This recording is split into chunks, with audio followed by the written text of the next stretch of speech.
Hi, my name is Tine Kolenik. I come from Slovenia, Europe, and I'm going to tell you something about distortion, be it wanted or unwanted. First, let's define distortion. Distortion is an alteration of an original sound, which in our case happens when bringing the volume over a certain threshold. At that point, the volume variations are turned into timbre variations. When we go over previously mentioned threshold, the newly introduced timbre causes the sound to sound brighter as more higher frequencies are introduced and those that were there before become louder. Though this sounds like distortion is all good, that is not the case. We can separate distortion into two categories, the wanted distortion and the unwanted distortion. The wanted distortion is when we are aware of when it happens and if we deliberately make it happen. We usually do this to use distortion musically. The most common use is definitely by guitar players, especially in the popular genres of music like rock. The guitarists raise the volume of their guitar signal, which goes into a distortion channel.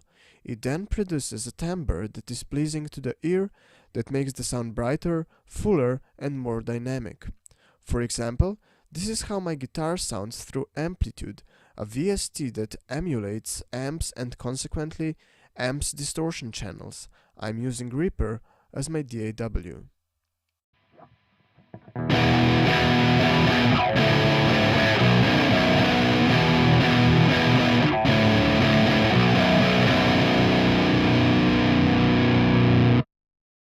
As we can hear, the distortion here is musical, produced deliberately and therefore wanted.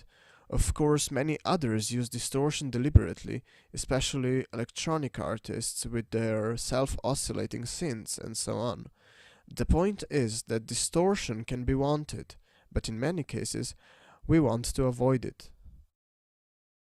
Distortion can quickly sneak up on us when we are recording through our microphones. Even when I'm talking, I can easily cause my voice to distort in an unwanted way. For example, when I say p or b too loud. I did that right now so that you can hear and see what happens. This hiss that plosives usually cause can be avoided by using a pop filter, which I currently don't have set on. We also have to be careful about our microphone placement.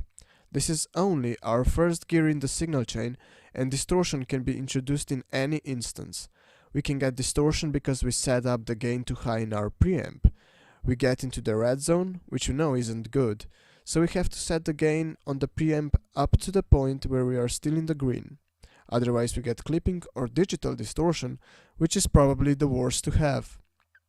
When the signal gets to our DAW, we won't have as many problems with distortion, but we still have to be careful so that our levels never touch the red or the clipping indicators.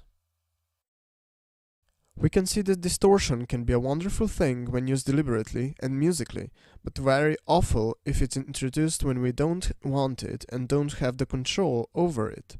So be careful when recording and be creative when you're trying to use distortion musically. Thanks for watching and feedback.